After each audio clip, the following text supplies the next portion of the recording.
Sí, hola, buenos días. Bueno, creo que muchos de vosotros ya me conocéis. Soy Elena Manzanera, directora del Instituto de Estadística y Cartografía de Andalucía, y me gustaría darle la bienvenida a esta jornada online en la que presentaremos dos equipamientos geográficos de referencia: la Red Andaluza de Posicionamiento, la RAP, y las delimitaciones territoriales.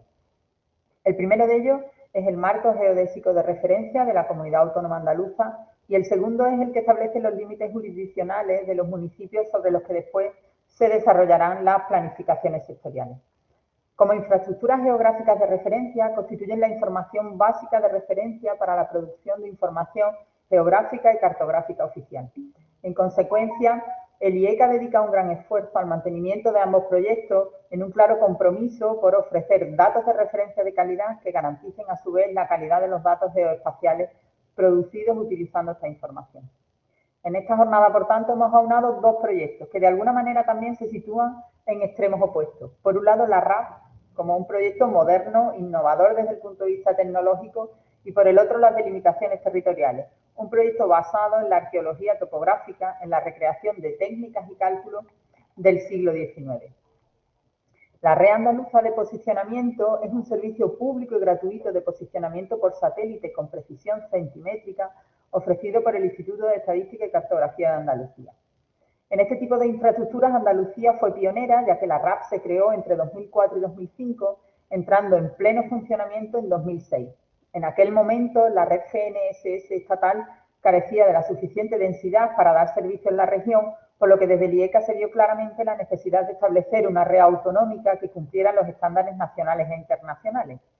En el ámbito de la gestión, la creación de la RAP fue todo un reto de coordinación para alcanzar la conformación de una red de 22 antenas en un tiempo reducido, aprovechando para ello infraestructuras públicas existentes. Los 15 años de funcionamiento permiten disponer de una serie histórica crucial para los estudios científicos, como por ejemplo los ligados a la tectónica de placas. En estos años, la RAP se ha ido consolidando y mejorando sus niveles de servicio y de calidad. En estos años, además, la tecnología ligada a este tipo de redes ha cambiado enormemente, tanto como las relaciones entre los gestores de las constelaciones de satélites con los gestores de redes y de estos entre sí. Así se ha pasado de capturar solo la constelación GPS, la única libre disponible en aquel momento, en el momento de nacer la RAP, a ofrecer también GLONASS, Galileo y Beirut. En paralelo se ha trabajado en la integración con las redes vecinas, por ejemplo con la red de Extremadura o con la de Murcia, en un afán por facilitar la accesibilidad a los datos de los usuarios. También hemos mirado hacia el exterior, pasando a formar parte de la red europea EURES o de EPOS, y hemos ido incorporando de una manera continua las últimas novedades en cuanto a formatos de ficheros y comunicaciones. En relación con el otro proyecto que vamos a presentar hoy, las delimitaciones municipales o demarcación municipal, es sin duda una de las cuestiones administrativas y políticas con mayor reflejo en la realidad territorial. Los conflictos entre ayuntamientos producidos por la falta de acuerdo en la definición de sus límites son frecuentes a lo largo de la historia. Estos conflictos se han multiplicado en los últimos años, pues alentados tanto por el crecimiento de las ciudades y los fenómenos de conurbación, como por la propia valoración del suelo rústico, que ha provocado que estos asuntos afecten de una manera más determinante a las haciendas municipales. Corresponde a la Comunidad Autónoma de Andalucía, de acuerdo con el Estatuto, la competencia exclusiva sobre organización territorial y demarcación municipal, y en concreto a la Consejería de Turismo, Regeneración, Justicia y Administración Local. La normativa que lo regula es muy amplia, desde la más genérica sobre la organización territorial y competencias recogidas en la Constitución española y el Estatuto de Autonomía, pasando por leyes reguladoras de los municipios, como la Ley de Bases de Régimen Local o la Ley de Autonomía Local de Andalucía. Y en este marco, el Decreto 157/2006, que regula el deslinde de los términos municipales de Andalucía y establece determinadas disposiciones relativas a la demarcación municipal, asigna al IECA la competencia técnica para la elaboración de los informes de deslinde y replanteo en el marco de los procesos de delimitaciones municipales. El levantamiento topográfico de las líneas límites se inicia a mediados del siglo XIX como resultado de dos proyectos intrínsecamente ligados y relacionados entre sí, que se materializaron en una serie de leyes y decretos. Primero, el deseo por parte de los ministerios de Hacienda y de Gobernación de que los ayuntamientos conocieran y definieran exactamente sus límites administrativos con fines estadísticos y, lógicamente, económicos. Y, en segundo lugar, la labor cartográfica llevada a cabo a lo largo de este siglo y que culmina en las primeras tareas de elaboración del mapa topográfico de España unos 50 años. En aquel momento se desplazaron brigadas de topógrafos a los ayuntamientos, formaron las comisiones de Delvinde y recorrieron con sus representantes todas y cada una de las 2.500 líneas límite de Andalucía, más de 20.000 kilómetros. Tomaban nota del transcurso de la línea límite, de dónde estaban los mojones y cómo eran, y medían con brújulas y miras. Actualmente los topógrafos siguen el mismo esquema de trabajo, recorriendo cuidadosamente la línea límite y buscando aquellos mojones descritos en las actas, aunque ahora, lógicamente, las medidas se realizan con técnicas GNSS y ayudándose de la RAD. Es un trabajo lento y metódico que requiere grandes dosis de paciencia y un gran respeto hacia los trabajos que ya se realizaron durante más de un siglo. Ya tenemos más de la mitad de las líneas definitivas y un cuarto de ellos dotadas de coordenadas. Desde el IECA estamos haciendo un importante esfuerzo por avanzar en esta importante tarea, que no es fácil y necesita un importante volumen de recursos. Voy a pasar a presentarles las personas que van a intervenir en la jornada. En primer lugar, intervendrá Javier Villarreal. Javier es licenciado en Ciencias Biológicas, trabajó en la empresa Analiter desde 2002 a 2004 y a partir de entonces siempre ha estado ligado al sector público, desempeñando distintos puestos en la Delegación de Medio Ambiente de Sevilla. En 2013 se incorporó al Servicio de Producción Cartográfica en el IECA, desempeñando asesoramiento técnico en proyectos como el Inventario de Sedes y Equipamientos de la Junta de Andalucía o los Datos Espaciales de Referencia de Andalucía, el DERA. Desde 2017 ocupa el puesto de Gabinete de Mapas, pasando a ser el responsable técnico de la Red Andaluza de Posicionamiento y vocal del subgrupo del portal de la Comisión Especializada del Sistema Geodésico desde marzo de 2021. Seguidamente intervendrá David Fernández, que es ingeniero técnico en topografía, con 20 años de experiencia en el mundo de los sistemas de posicionamiento global por satélite. David inicia su carrera profesional en el mundo de la cartografía y en el año 2003 se incorpora a Leica Geosistemas, donde se especializa en sistemas de posicionamiento por satélite. En 2005 pasa a ser el responsable de productos de redes de estaciones de referencia GNSS y en 2009 es nombrado director técnico. Ha participado en la implantación y mantenimiento y mejora de casi todas las redes GNSS existentes en España, entre ellas nuestra RAD, por lo que la experiencia que acumula en relaciones en el mundo GNSS es muy amplia. Y por último intervendrá Cristina Caturla, que es licenciada en Geografía y máster en Teledetección y en Producción y Calidad de Datos Geográficos. Cristina inició su actividad profesional en el sector privado, trabajando en empresas especializadas en sistemas de información geográfica y teledetección. Posteriormente se incorporó a la Junta de Andalucía, primero en la Consejería de Medio Ambiente y desde 2007 en el IECA, ocupando los puestos de Gabinete de Mapas y jefa del Servicio de Producción Cartográfica desde 2010, en cuyo ámbito se desarrollan ambos proyectos, que vamos a conocer hoy, la RAD y las delimitaciones territoriales. Bueno, ya sin más, darles las gracias de nuevo a todos los asistentes, a los ponentes por el esfuerzo realizado y por compartir sus trabajos en esta materia. Decirles que hemos tenido muy buena aceptación, una aceptación que ha superado la propia capacidad de la plataforma y hemos tenido que lamentablemente dejar gente fuera. De todas formas, las presentaciones y el debate lo colgaremos en nuestra página web. A lo largo de las presentaciones, yo creo que ya lo han visto en el chat, estará abierto el chat en el que podrán ir planteando las preguntas que serán posteriormente contestadas por los ponentes al final de las presentaciones. El debate será moderado por Mari Carmen Fernández, subdirectora de producción del IECA. Así que yo, sin más, darles nuevamente las gracias y les dejo con Javier Villarreal.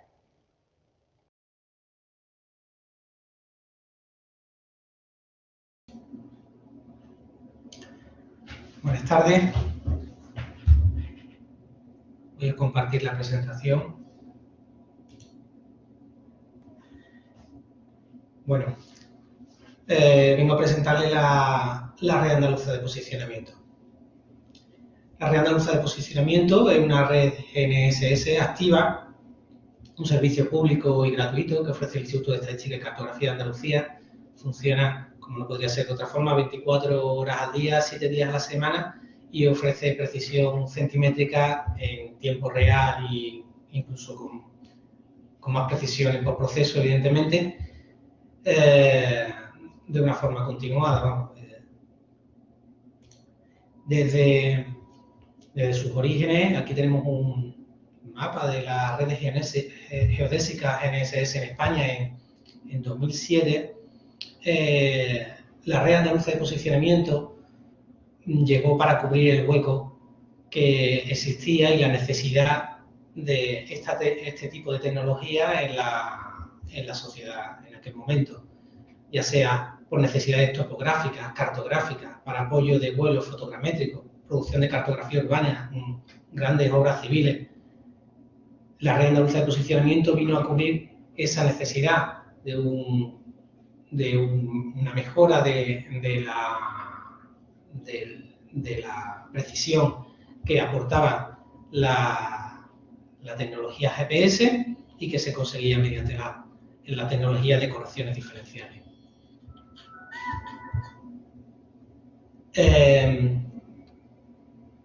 El panorama que había era este, con 4 estaciones tan solo en Andalucía: Huelva, Córdoba, Málaga y Almería, y por tanto insuficiente. El resto de comunidades autónomas tenían iniciativas similares.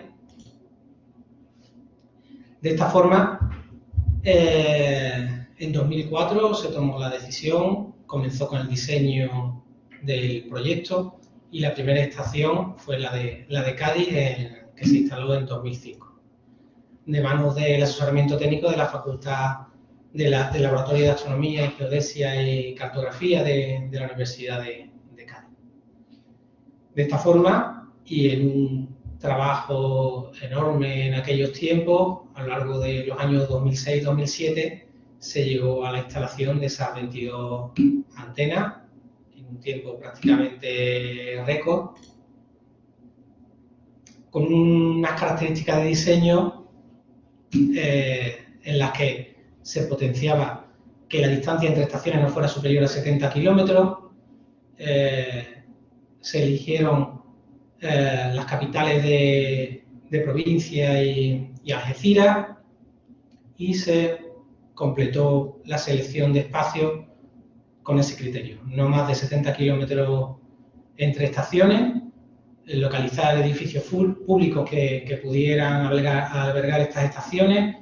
Estamos hablando de centros educativos, de universidades, hospitales, centros de salud, centros de visitantes, incluso de la Consejería de Medio Ambiente en aquellos tiempos, que tuvieran las necesarias redes de comunicaciones y que pudieran tener un mantenimiento para estas estaciones. Todas estas estaciones se conectaban a un servidor central en Sevilla, y de esta forma se consiguió, con este diseño, se conseguía cubrir la totalidad del territorio andaluz. En un principio había 2 tipos de estaciones. Las de primer orden eran estaciones con un receptor GPS, la constelación existente en el momento, dotadas de antenas chorrín, estación meteorológica, conexión a internet, y en aquellos momentos también era importante radiomódem. Las antenas de segundo orden no disponían de esta radiomódem. Sin embargo, radiomódem fue una tecnología que dejó de usarse por un cambio de normativa posterior que hubo, que ya de por sí el alcance era pequeño, era tan solo de 15 kilómetros alrededor de la estación, y las limitaciones luego que hubo en normativa limitaron aún más esto, con lo cual dejó de usarse. De todas formas, el desarrollo que tuvieron posteriormente las redes GPRS, las redes de comunicaciones móviles, hicieron decaer este servicio. La red estuvo funcionando y la tecnología evolucionaba. A partir de 2016 y 2020 ha tenido lugar una renovación de equipos muy importante, renovándose 17 de los equipos que conforman la red. Ha sido un proceso de modernización tecnológica necesario, pero muy importante. A su vez, en 2017 se firmó el convenio de colaboración con el IGN. La Red Nacional de Estaciones de Referencia había aumentado su presencia en la comunidad autónoma durante esos años. Se estaban produciendo duplicidades y era necesario, ahorrar costes, optimizar recursos, y este convenio llegó en ese momento. La modernización de equipos entre los años 2016 y 2020 se realizó de forma que, ya sea por el propio Instituto de Estadística y Cartografía de Andalucía, ya mediante el convenio de colaboración con el Instituto Geográfico Nacional, se alcanzara las 22 estaciones de la Red Andaluza de Posicionamiento. Se trata de equipos multiconstelación, con capacidad para seguir los satélites de las constelaciones GPS, Leona, Galileo y Beidou, dotados en su mayoría de antenas shock ring. Aquí pueden ver ustedes con más detalle el listado de receptores instalados actualmente en la red y los receptores de las antenas compartidas en régimen de doble adscripción. Estas compartidas en régimen de doble adscripción son las compartidas entre la Red Andaluza de Posicionamiento y la red nacional. A su vez, las estaciones que se consideró necesario se dotaron de un sistema de alimentación ininterrumpida para evitar problemas de caída de suministro eléctrico. En los hospitales, por su propia idiosincrasia, no existe esa problemática, pero en otros muchos centros pues hay caídas de suministro y tienen que solventarse de esta forma. Aquí muestro un ejemplo de la estación de Huelva, de los GPS, la estación antigua, ¿no? Con un número de satélites en seguimiento de 9, creo que hay aquí. Sin embargo, en el cielo observable había mucho más del resto de constelaciones. Este panorama cambia drásticamente cuando instalas un equipo multiconstelación en el que en las primeras columnas está la señal de los satélites GPS, le sigue GLONASS, a continuación vemos Galileo y por último en color así morado vemos los satélites de Beidou y las distintas frecuencias que se están siguiendo. El convenio con el Instituto Geográfico Nacional se publicó en el BOE número 294 de 4 de diciembre de 2017 y básicamente, como he mencionado antes, el objetivo es optimizar recursos, compartir datos y optimizar recursos. De esta forma, por ejemplo, pues se monumentó la estación de Cabra, adquiriendo calidad de monumentación geodésica y el Instituto de Estadística y Cartografía de Andalucía pues, sustituyó el receptor por una multiconstelación. Cuando fue necesario, como en este caso de que se muestra de Andújar, pues se realizó un cambio de referencia porque no podía ser de otra forma. Para adquirir una monumentación de calidad geodésica había que cambiar la estación de sitio. Antiguamente estaba montada en este poste sobre cubierta y no hubo más remedio que cambiar la referencia de la estación. El equipo multiconstelación en este caso pues se dotó de sistemas de alimentación ininterrumpida, de una batería para su alimentación. En ciertos casos, como por ejemplo en este que mostramos, conllevaba incluso la instalación de una nueva estación. Teníamos problemas en la estación de Almería, hubo una avería y surgió la oportunidad de montar un nuevo equipo y se montó en el Ejido. Se presta el servicio actualmente en Almería con el equipo de la red nacional y se dota a la provincia de un nuevo equipo en el Ejido. Esto es un reto, bueno, un reto, que quiere decir que tiene mucha tarea administrativa de localizar el sitio más oportuno, hablar con la dirección, en este caso el hospital de Poniente, lograr los permisos, luego viene la ejecución de la obra, las terminaciones tienen que ser adecuadas evidentemente, la colocación de la pieza seco y finalmente, pues la estación dando servicio, Antena Chorrín. En este caso se dotó a la estación de un módem 4G para conectarla a la red y la puesta en servicio con la publicación de la reseña.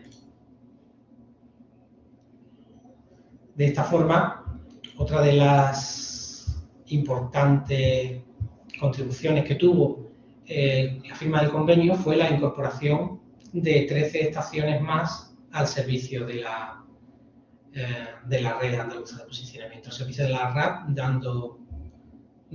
compartiendo sus datos. Estas 13 estaciones se seleccionaron de forma que estuvieran periféricas, en su mayoría, al resto de estaciones de la RAP para ampliar la cobertura. Alguna otra, por ejemplo la de Almería, pues daba servicio en esa zona. Morón de la Frontera sirve para intensificar en ese punto. Y básicamente la cobertura que ya de por sí cubría el territorio andaluz, pues se llega a un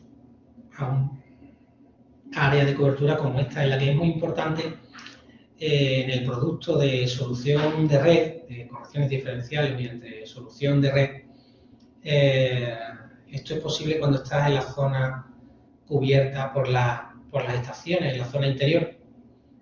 De esta forma, la selección de estas estaciones periféricas a la comunidad autónoma ampliaba en la zona norte de forma importante la cobertura de este tipo de productos, alcanzándose un grado de cobertura del 91% del territorio andaluz. En la siguiente ponencia, David Fernández mostrará los detalles de las ventajas que supone este tipo de producto de corrección diferencial frente a los de estación cercana, por ejemplo. Yo aquí en esta ponencia no voy a entrar en detalle. Ahora muestro el uso que está teniendo la red. El uso tiene una gran aceptación. Se han alcanzado en 2020 los 200.000 ficheros RINES descargados. En 2019 fueron 175.000. La cantidad es sostenida por sectores de actividad. El 28% de la descarga de ficheros RINES proviene del sector de la construcción, el 27% de la cartografía, 18% investigación científica, 12% geodesia y geofísica. Estos datos los obtenemos por el proceso de alta del usuario, en el que solicitamos que nos indiquen el sector en el que trabaja, para obtener este tipo de usos que nos dan una idea a nosotros para poder mejorar la red y ofrecer unos productos u otros. En 2020 se alcanzaron más de 10.000 usuarios en correcciones diferenciales, más de 400.000 conexiones. Como se pueden ver en las gráficas, el uso de correcciones diferenciales está teniendo un crecimiento enormemente importante en los últimos años. En esta gráfica se ve la distribución mensual de conexiones, alcanzándose en marzo, se alcanzó un récord para nosotros, más de 55.000 conexiones de 1.100 usuarios, y el crecimiento es sostenido en el uso de este tipo de correcciones. Por sectores de actividad, destaca la construcción en tanto por ciento de usuarios, destaca la construcción con un 24%, luego tenemos 18% en agricultura de precisión, 16% en cartografía. Estos son datos de marzo de este mismo año.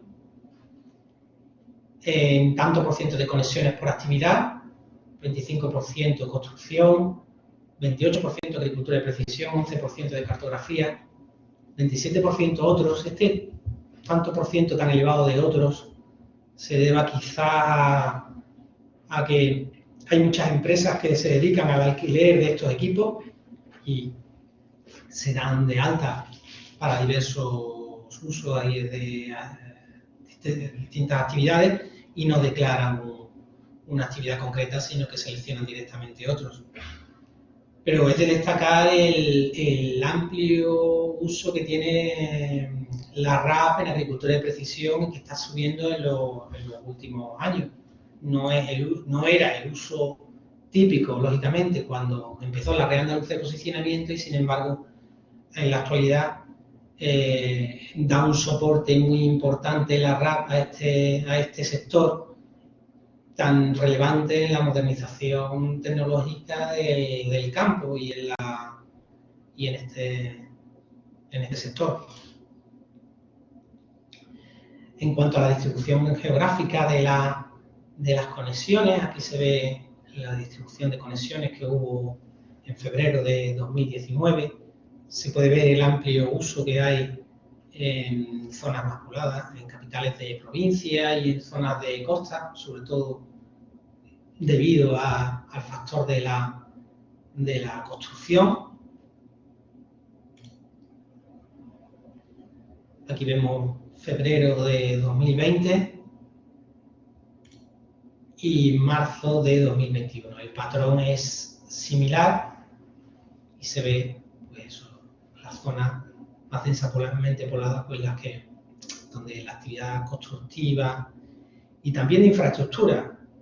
La localización de las conexiones denotan de dónde se están realizando grandes obras de ingeniería civil y de infraestructura y carreteras. Y, por ejemplo, un detalle de las conexiones en la zona de las marismas de Guadalquivir, en los Palacios y Villafranca, donde se puede observar, a simple vista se pueden observar distintos tipos de usos. En el Guadalquivir, claramente, usos de navegación. En la zona de marisma, pues no sabemos si mediciones de parcelas. Aquí hay algunos conglomerados debido quizá a agricultura de precisión. Y en la zona norte, vinculados con infraestructura.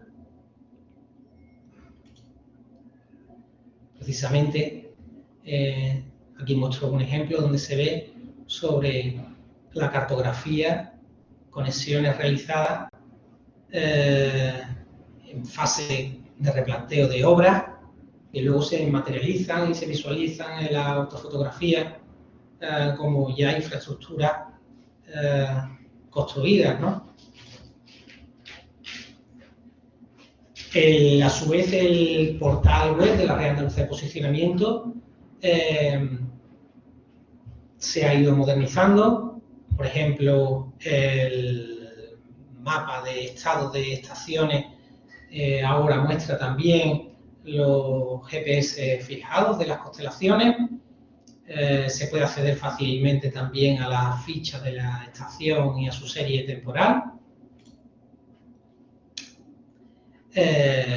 Las fichas están accesibles en formato HTML y en formato PDF.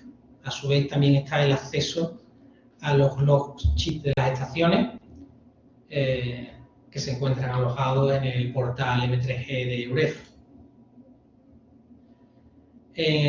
Se ha incorporado datos de calidad a la web, se puede consultar las series temporales de las estaciones, hay informes de calidad de la red que se publican semanalmente y todo esto lo hará con más detalle David Fernández, en temas de calidad y en temas como ahora de archivos RINEX, que recientemente, bueno, desde hace ya un año estamos publicando archivos RINEX de la versión 3 para explotar las posibilidades que ofrecen las constelaciones Galileo y Beidou, además del típico archivo RINEX de la versión 2 que solo contenía GPS y GLONASS. La Red Andaluza de Posicionamiento, al igual que el resto de redes que operan en España, se pueden consultar en la red GAE, el portal de redes de GNSS activas de España. Participamos aquí y colaboramos con EUREF. Desde 2017, el Instituto de Estadística y Cartografía de Andalucía es centro operacional de EUREF y tiene sus 22 estaciones incluidas en la red de densificación. EUREF es una unión de más de 100 organismos dedicados a la geodesia y es fundamental para definir el sistema europeo de referencia terrestre, el ETRES 89, y en la web de EUREF se puede consultar, por ejemplo, esto es una captura de pantalla, el mapa de velocidades en el que se muestra, por ejemplo, en este caso, el movimiento debido al movimiento de la placa tectónica euroasiática, el movimiento de las estaciones respecto del marco ETRF 2000. A su vez colaboramos también con otras instituciones internacionales, estamos integrando nuestra antena, el flujo de datos de las antenas en EPOS, de forma que EPOS es una infraestructura europea para la monitorización y para el estudio de la tierra sólida. No solo contribuyen las estaciones GNSS, hay muchos más datos que participan en EPOS y pretendemos que nuestros datos pues, estén también ahí. Eso se hará mediante la publicación de un nodo común, precisamente en RedGAE, de todas las estaciones GNSS de España, y en eso estamos trabajando. En cuanto a innovación, por ejemplo, la RAP participa en el reto ATO 5G. Andalucía participa en la iniciativa Impulso 5G Andalucía. El proyecto participan las empresas AROSAP, Corteva Agroscience y las universidades de Almería, Córdoba y Sevilla. El reto lo planteó la Consejería de Agricultura para el desarrollo de un dron conectado mediante tecnología 5G que fuera capaz de aplicar fitosanitarios en tiempo real según el análisis multiespectral de cámaras que porta. El objetivo de la RAP, la participación de la RAP en este proyecto, es dotar de mejores capacidades de vuelo, aumentar la frecuencia de las correcciones. Actualmente se realizan cada segundo para mejorar las posibilidades de navegación. De esta forma, si el dron pues, antes recibía correcciones cada 5 metros recorridos, pues ahora podría quizás obtener correcciones cada metro. Mejora la capacidad de vuelo y la sincronización con los propios sensores inerciales del dron. Bueno, para concluir, David Fernández dará más detalles, pero la Red Andaluza de Posicionamiento ofrece ficheros RINES para trabajo por proceso de la versión 3 para trabajar con todas las constelaciones, GPS, GLONASS, Galileo y Beidou, tanto horarios como diarios. Puntos de montaje para trabajar con correcciones diferenciales con estación cercana o estación específica. Los puntos de montaje disponibles MS-M5 proporcionan correcciones tanto de GPS GLONASS como Galileo y Beidou.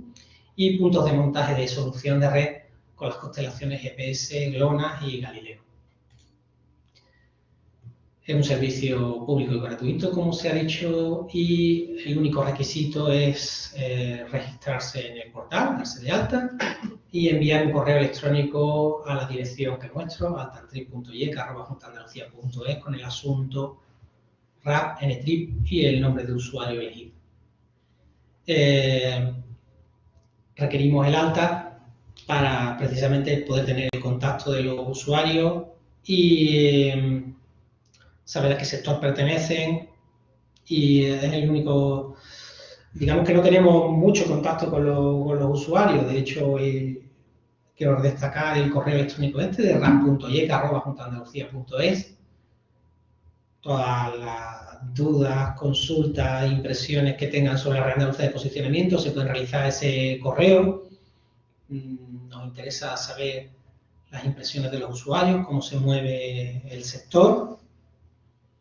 Tenemos una cuenta de Twitter, @red_GNSS_Andalucía, donde también informamos de el estado de la red y novedades que se producen en ella. Y bueno, pues animar a los oyentes a usarla.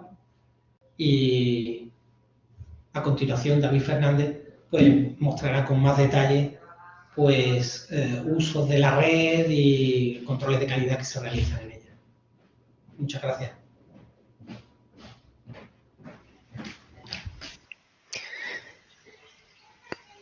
Gracias, Javier. Voy a pasar a compartir mi pantalla.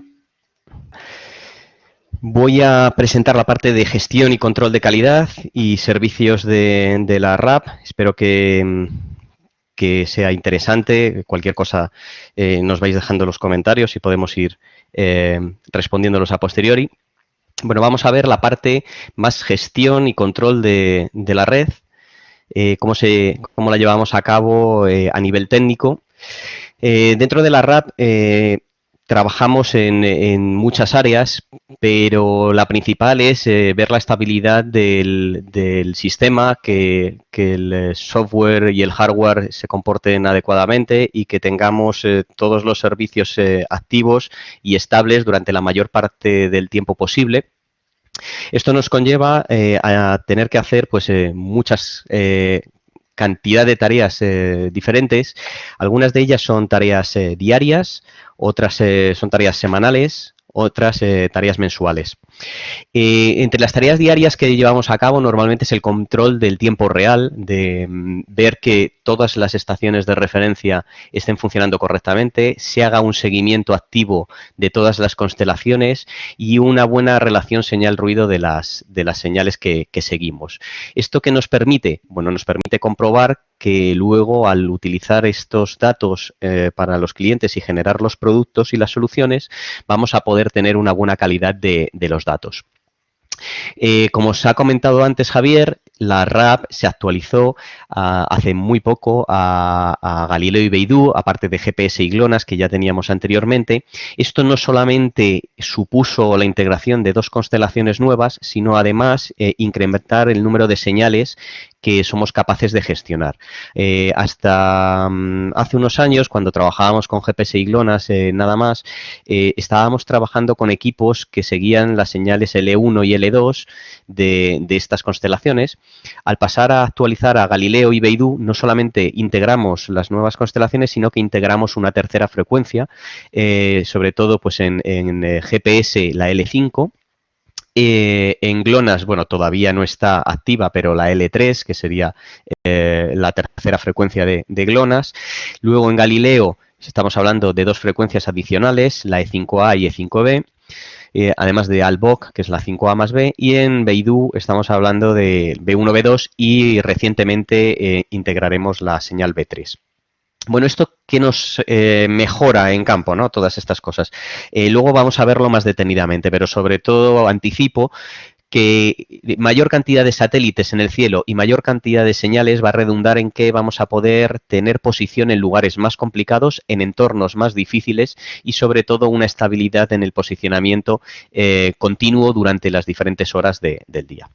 En este control que hacemos de las estaciones de referencia, pues una de las cosas también que estamos continuamente monitorizando es el estado de los receptores, el estado de alimentación de los receptores, de memoria, el uso de la CPU interna de los receptores, su temperatura interna y cómo se están comportando en su trabajo diario. Tened en cuenta que son equipos que están trabajando las 24 horas al día, los 7 días de la semana, transmitiendo a través de Internet todas las observaciones que van recibiendo, pero además almacenando internamente todos los datos para generar luego archivos para postproceso.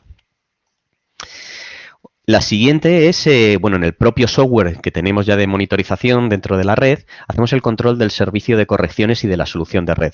Esto lo que nos implica es estar monitorizando permanentemente que nos llegan los datos de forma continua al centro de control que está en Sevilla y ver que no tenemos cortes en los datos. Esto tenemos que hacer una monitorización continua de las comunicaciones y resolver ciertas incidencias que en el día a día pues, pueden surgir, ¿no? Estamos hablando de que estamos trabajando con muchas diferentes redes internas dentro de la Junta de Andalucía, como puede ser la red de sanidad o la educación, que dentro de la propia Junta son subredes y tenemos que gestionar muchísimas comunicaciones distintas con cada una de ellas. A su vez, generamos una solución de red de las 22 estaciones de referencia más las 13 estaciones de referencia que se han incorporado adicionalmente tanto del Instituto Geográfico Nacional como de las comunidades colindantes para dar una densificación en la red y para mejorar los usos, sobre todo en las áreas limítrofes. Bueno, más cosas que hacemos en el día a día. Se hace la gestión de las altas de usuario, donde se chequea que todos los usuarios estén registrados y con un alta adecuada. Se hace una resolución de incidencias y de consultas, todas aquellas que nos llegan al portal o al correo de la RAP, ¿vale? Intentamos resolverlas en el menor tiempo posible para ayudar a los usuarios. Algunas de estas preguntas están relacionadas con el uso del propio equipo, entonces tratamos de responderlas lo mejor posible, debido a que cada equipo es distinto y en el mercado existen multitud de equipos distintos, pero otras son de uso de la red y de algún problema de conexión de los usuarios. Bueno, aquí podéis ver alguna imagen que tenemos en el software de las conexiones de los usuarios en tiempo real, ¿vale? Vemos y monitorizamos todas las conexiones de los usuarios. Como decía Javier, intentamos tener actualizada toda la información a través de nuestro canal de Twitter para informar a los usuarios en tiempo real de posibles problemas o mantenimientos de la propia red. Esto lo que nos permite es tener una comunicación directa con el usuario para que el usuario esté informado en todo momento de si puede tener en la zona donde esté trabajando algún tipo de incidencia, o incluso tratamos de adelantar los avisos de los mantenimientos por si tiene que trabajar en un lugar donde vamos a hacer un mantenimiento de alguna de las antenas durante un tiempo que tratamos siempre que sea el más breve posible, pues si puede pensar en posponer esa visita al lugar. Lo siguiente que hacemos son un control de calidad, que es un control de calidad con tareas que tanto son diarias como semanales, es el control geodésico. Este control geodésico es un cálculo de toda la red de forma diaria, es decir, calculamos las coordenadas de las estaciones de referencia todos los días. Esto simplemente es por llevar un estudio continuo y una serie temporal del posicionamiento de las estaciones, posibles influencias, y con esto también obtenemos las velocidades de cada una de las estaciones. Este cálculo semanal se hace como combinación de los cálculos diarios y se ajustan las posiciones de las estaciones. Esto nos permite obtener estas series temporales que comentaba anteriormente Javier y las plasmamos en un informe. Esto se hace a través de un software científico denominado Bernes, que es el software utilizado para hacer este tipo de cálculos geodésicos.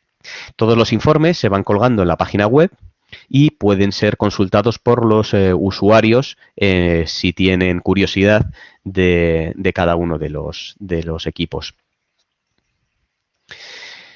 Adicionalmente, mensualmente hacemos un control de calidad de todos los ficheros RINEX de la red que vamos descargado durante el mes. Entonces, hacemos un control de calidad para ver dos o tres cosas. La primera es, sobre todo, en las estaciones, evaluar las obstáculos que puedan aparecer en el cielo. ¿Esto a qué se refiere? Bueno, las estaciones de referencia son equipos que están permanentemente instalados en ciertos lugares, edificios públicos, y a veces se hace actuaciones en las azoteas de esos edificios para instalar otros elementos necesarios y que pueden perjudicar a la observación que nosotros estamos realizando con nuestros equipos. Bueno, pues este control de las obstaculizaciones nos permite comprobar mensualmente si hemos perdido calidad en la zona donde tenemos el equipo instalado, y sobre todo de la visión del cielo. Pues si hay vegetación, normalmente los equipos están bastante elevados, pero bueno, podría suceder que construyan alguna edificación cercana o que se instale algún sistema de comunicaciones cercano que pueda interferir en las señales de los equipos. Todo esto lo monitorizamos mensualmente. Monitorizamos el efecto multipath, que el efecto multipath es el rebote que se produce en las señales de cada una de las constelaciones. Estas señales, para ser adecuadamente utilizadas, deberían de llegar de forma directa desde el satélite hasta el receptor, pero en ocasiones pues rebotan, pues como hemos comentado, en vegetación, edificios cercanos, en el propio suelo, en algunas instalaciones que pueda haber cerca de la estación de referencia, y pueden provocar ciertas problemas, digamos, en la calidad de la observación que nosotros tengamos. Normalmente este multipath directamente está descartado por el tipo de antena que nosotros instalamos, que son antenas Chokrin, de anillos especiales geodésicas, y que nos permiten ya hacer un filtrado del multipath muy elevado, pero por otra parte también hay que tenerlo controlado por si puede afectar a la calidad de la observación. Esto se hace a través de una serie de criterios también definidos como calidad de las observaciones estándar. Vemos también el estado de la relación señal-ruido. La relación señal-ruido en un GPS básicamente es cómo de alta, digamos, es la potencia de la señal, por decirlo de alguna manera, que nos llega. Entonces hablamos de que señales que superen de 30 a 50 o incluso más decibelios es bueno, la relación señal-ruido, perdón, es bueno para nosotros contra mejor sea, para obtener mejor calidad de esas observaciones. Es un valor que monitorizamos en cada una de las señales. También comparamos las observaciones recibidas respecto de las previstas. Es decir, nosotros podemos estimar el número de observaciones que tendremos que recibir en cada uno de los satélites en una hora o en un día determinado, y comparamos las reales que han llegado, ¿no?, al equipo. Por diferentes motivos. Esto se establece un criterio de alrededor de un 80% de observaciones completas tienen que llegarnos para considerarlo como una observación aceptable. También se monitorizan los saltos de ciclo por cada 1000 observaciones, ¿vale?, que serían pérdidas en la señal, en la continuidad de la señal que nosotros estamos recibiendo, y tenemos que volver a hacer un cálculo en esa señal del ciclo de longitudes de onda enteras.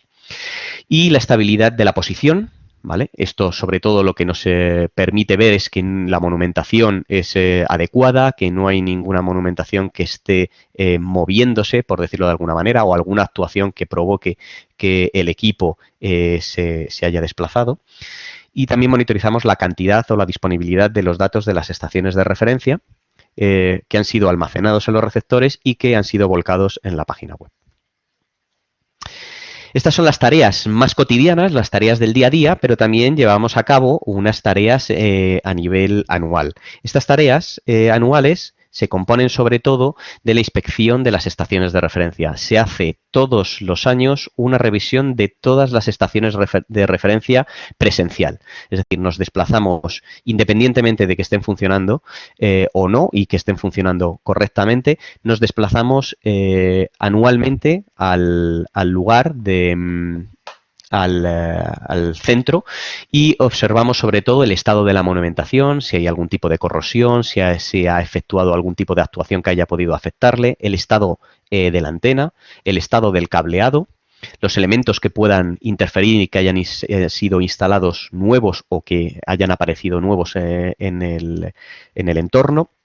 ¿Qué tipo de actuaciones se han efectuado de forma reciente en los tejados o en las cubiertas? ¿Algún elemento que pueda haberse deteriorado por algún motivo y se trata de sustituir en el momento? Y evaluamos probables mejoras, es decir, hacemos un informe en el que evaluamos qué podemos mejorar de la instalación para que cumpla nuestros estándares. Tareas de mantenimiento que hacemos, las visitas, son sobre todo comprobar el estado de la unidad de alimentación interrumpida, que funciona como backup, que cada cierto tiempo pues, hay que comprobar y ver si hay que sustituir esa batería que nos permite aguantar el receptor aunque haya un corte de alimentación. Tanto las conexiones como cualquier tipo de reparación que pueda ser efectuada in situ se lleva a cabo en las tareas anuales. Ahora vamos a hablar de los productos que componen la red. Bueno, como comentaba anteriormente Javier, tenemos dos tipos principales de productos que serían las correcciones en tiempo real y los productos en postproceso. Vamos a empezar con los servicios en tiempo real. Los servicios en tiempo real que proporcionamos son dos. Las correcciones RTK serían correcciones tanto de base simple, cuando el usuario se conecta directamente a una estación de referencia por el puerto 2102, es decir, quiere conectarse siempre a la misma estación de referencia. Esto lo puede hacer mediante dos tipos de correcciones, el formato RTCM 3.0, que serían correcciones para GPS y GLONASS, recomendadas para antiguos equipos más antiguos que no tengan la compatibilidad con las nuevas correcciones de Galileo y Beidou, y las RTCM 3.2 MSM5, que serían las correcciones compatibles con no solo GPS y GLONASS, sino también con Galileo y Beidou para equipos más modernos y que puedan trabajar con este tipo de corrección y con este tipo de formato y este tipo de señales. Aconsejable, desde luego, si tenemos equipos más modernos, trabajar con esta última. Aparte de la base simple, también tenemos la solución de base más cercana. Esto, en vez del usuario identificar a qué estación de referencia se quiere conectar, lo que está identificando es que se quiere conectar a la estación que esté más cerca en su entorno. El usuario se puede mover libremente sin tener que conocer cuál es la estación de referencia que le viene más, ¿no? O cuál es la que está más cerca de donde está trabajando. Esto también se proporciona en dos tipos de formato, RTCM3 y RTCM 3.2, ¿vale? Exactamente igual que antes. La diferencia es que en este caso el usuario manda su posición a través de un mensaje NMEA, ¿vale? Esto lo hace automáticamente el equipo, cuando manda sus credenciales y se conecta al mount point de cercana. Y el software de red automáticamente reconoce en qué posición se encuentra, reconoce cuál es la estación de referencia más cercana al usuario y le devuelve las correcciones de esa estación de referencia sin tener el usuario que preocuparse de cuál es la estación que tengo más cerca, ¿no? El segundo producto en tiempo real serían las correcciones de red. Las correcciones de red, estamos hablando de correcciones VRS e IMAX, ¿vale? Son correcciones que dependiendo del formato pueden trabajar con GPS y GLONASS o pueden trabajar ya con Galileo adicionalmente. Beidou todavía no lo incluimos como en la corrección de red, ¿vale? Vamos hasta Galileo, que es más que suficiente a día de hoy. La corrección de red básicamente lo que nos permite es que el usuario se despreocupa totalmente del lugar y de la estación de referencia que tiene que tener más cercana y además se despreocupa de la distancia a la que está trabajando de la estación de referencia. Es decir, en estaciones de referencia cercanas, una corrección aceptable sería recibida cuando estamos alrededor de unos 10 kilómetros de distancia. Ya cuando llegamos a 15 estamos en el límite probablemente máximo que podamos tener una corrección aceptable de calidad de una estación de referencia. Sin embargo, con las correcciones de red nos podemos alejar de una estación de referencia a 35 o 40 kilómetros de distancia y tener una corrección estable, homogénea y de buena calidad, debido a que la corrección se genera con las estaciones de referencia más cercanas al usuario, creando una solución única de red para ese usuario. Bueno, ahora explicamos un poquito más en detalle para que lo veáis también gráficamente, pero la manera de conectar a la red es a través de la URL rap.juntadeandalucía.es o en la IP 217.12.26.252. Puerto 2101 para correcciones de red, puerto 2102 para las correcciones de base simple. ¿Cómo funciona la base simple? Bueno, es un poco simple, ¿vale? Un poco básico, pero yo creo que ayuda a entender a mucha gente cómo funciona. Lo que están haciendo todas las estaciones de referencia, independientemente de la hora y del día que sea, están mandando con latencias inferiores al segundo los datos de las observaciones al servidor. Todas ellas están conectadas con el servidor central de forma continua y van mandando todos esos datos continuamente. Cuando encendemos nuestro equipo en campo, nosotros nos posicionamos, obtenemos una posición de navegación, se denomina. Esa posición tiene un error métrico, ¿vale? Obtenemos unas coordenadas, pero con un error bastante grande, normalmente no nos sirven para trabajos de precisión. Y lo que hacemos es, si queremos trabajar en base simple, mandamos nuestras credenciales al servidor de la RAP conectándonos y mandamos además qué tipo, qué mount point, ¿no? O qué base es a la que nos queremos conectar. Lo que hace a continuación el servidor es simplemente te hace caso y te manda las correcciones de la base a la que tú le has dicho que quieres conectar, independientemente de dónde estés. Puede ser que incluso tengas otra estación de referencia más cercana y tú no lo sepas, pero el servidor te va a hacer caso y va a mandarte solamente lo que tú le has pedido. Entonces, ya os digo, recomendable la base simple solo si siempre trabajamos en una zona que sepamos que hay una estación de referencia cercana y estamos trabajando siempre en la misma zona. Una vez que recibimos las correcciones, en cuestión de segundos o minutos, dependiendo de nuestro equipo, obtendremos posición cérica. ¿Cómo funciona las correcciones por cercana? Bueno, exactamente igual, encendemos nuestro equipo, pero en este caso lo que mandamos no es solamente nuestras credenciales y a qué producto nos queremos conectar, sino también mandaremos un mensaje NMA. Ese mensaje NMA lo que contiene es nuestra posición. Con esa posición lo que hace el servidor es saber cuál es la estación que tienes más cerca, independientemente de la zona donde trabajes, y te conecta a la estación más cercana. ¿Qué ventaja tiene este método respecto del anterior? Si queremos trabajar con una sola estación de referencia, es que si nosotros nos movemos, el servidor cada X tiempo chequea en qué posición te encuentras. Y si te mueves a una posición en la que tengas otra estación de referencia que esté más cerca que la posición original, te cambiará automáticamente a esa estación de referencia, con la idea de que siempre tengas correcciones mejores por estar más cerca de la estación de referencia. Bueno, ¿qué ocurre? ¿Por qué trabajamos con correcciones de red y no trabajamos siempre con estaciones de referencia cercanas? Bueno, pues por un motivo muy sencillo. Cuando trabajamos con una estación de referencia cercana o con una estación de referencia individual, a medida que nos alejamos de la estación de referencia, vamos perdiendo calidad. ¿Eso por qué es? Eso es debido, sobre todo, a dos efectos importantes que son efectos atmosféricos. Uno es el efecto ionosférico y el otro el efecto troposférico. Lo que ocurre es que cuando estamos muy cerca de una estación de referencia, podemos, digamos, a menos de 15 kilómetros de distancia, más o menos las condiciones ionosféricas y troposféricas, tanto de la antena de referencia como del usuario en campo, son homogéneas, son similares, con lo cual podemos eliminar ese efecto que se produce de degradación de la corrección, de la calidad de la corrección. Sin embargo, cuando nos alejamos más de esa distancia, empieza a suceder que la calidad de la corrección cada vez se va degradando cada vez más, ¿vale? Esto nos empeora la calidad y ahí llega un momento que incluso puede ser que no podamos resolver ni siquiera las ambigüedades, con lo cual no podamos trabajar. ¿Qué hace ventajoso utilizar las correcciones de red?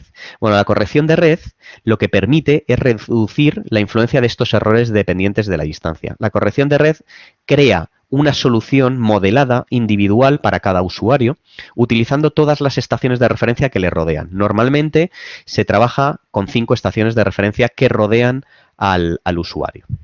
Esto nos permite crear un modelo único para ese usuario. Nos permite reducir esa influencia de los errores, con lo cual puede alejarse más de cualquier estación de referencia, puede estar trabajando a 35 o 40 kilómetros de una estación de referencia sin perder calidad. Es decir, estos errores ionosféricos y troposféricos son modelados y son mandados al usuario para que el usuario, su equipo, los modele y permita corregir de forma fiable, o lo hace el propio servidor. Nos permite obtener una mayor cobertura RTK con menos infraestructura, es decir, si nosotros tuviésemos que trabajar solo en base simple y quisiésemos cubrir Andalucía entero con una buena calidad de correcciones, independientemente de dónde nos ubicásemos, pues probablemente en vez de 22 receptores tendríamos que instalar 44 o 50 receptores en toda Andalucía para conseguir lo mismo, ¿vale? Lo siguiente es que, además, no dependemos de una sola estación, es decir, si una estación de referencia en la que nosotros estamos cerca cae, pues por comunicaciones, por un fallo de la estación, pues perdemos la posibilidad de trabajar en esa zona. Sin embargo, las correcciones de red lo que permiten es, si una estación de referencia cae, las demás estaciones que la rodean cubren ese hueco de datos, con lo cual prácticamente el usuario ni se entera de que ha habido un problema con una estación de referencia al trabajar con la red. Además, una de las ventajas es la homogeneidad, sobre todo en proyectos de gran extensión. Cuando estamos trabajando de infraestructuras grandes como ferrocarriles o como estamos hablando de carreteras o estamos trabajando en proyectos que estamos lejos de cualquier estación de referencia, nos permite obtener una homogeneidad de forma continua en la calidad de los datos que obtenemos. Bueno, ¿qué servicios hay disponibles? Hay tres tipos de servicio. Uno, lo que denominamos MAC, ¿vale? Este sería el más antiguo de todos. Solamente permite GPS y GLONASS, es un estándar, ¿vale? de correcciones de red. Y lo que permite es, a través de nuestra posición, ¿vale? Exactamente igual que antes, mandamos al servidor de correcciones nuestra posición y lo que hace el servidor es detectar automáticamente cuáles son las estaciones de referencia que rodean a nuestra posición. Con esas estaciones de referencia genera un modelo que lo manda directamente al receptor. El receptor lo que hace es, con ese modelo de correcciones, interpola para la posición en la que se encuentre, con lo cual se puede mover por la zona sin ningún problema, y siempre tiene como referencia la estación más cercana, obteniendo posición centimétrica en cuestión de segundos. Existe otro tipo de correcciones que son las VRS. Estas correcciones pueden ser GPS y GLONASS o pueden ser también multiconstelación, también con Galileo y Beidou, si utilizamos el RTCM 3.2. Estas correcciones lo que nos permiten es algo parecido a las anteriores, ¿vale? También mandamos nuestra posición al servidor, pero en este caso el servidor, en vez de enviarnos las correcciones desde una base o indicar como la base de referencia cercana como la principal, lo que hace es interpolar y crear una base virtual. Por eso se llama VRS, Virtual Reference Stations.